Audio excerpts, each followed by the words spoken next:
Kanin pa lang, ulam na. No need na para pumunta sa restaurant para lang makatikim nito. Kaya tapusin ang aking video. Ito na nga yung mga ingredients na gagamitin natin. Mga budget meal nga yung gagamitin natin dyan. At syempre hindi mawawala yung ating bahaw.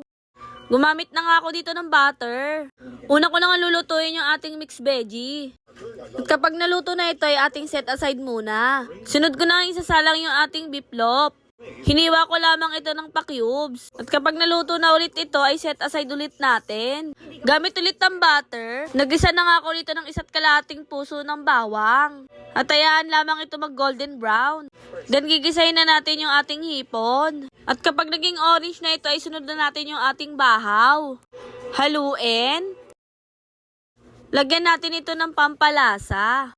Naglagay na rin ako ng Knorr liquid seasoning. Haluin lamang ito ng maigi. At gagamit lamang ako dito ng 2 pirasong itlog. Haluin.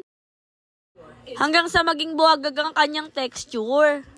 Sunod ko na ilalagay yung ating beef loaf at saka yung mixed veggie na yung sinet aside natin kanina. Then maglalagay lamang ako dito ng konting magic sarap. O diba mga simpleng ingredients lang? Hanggang sa maging ganito na siya.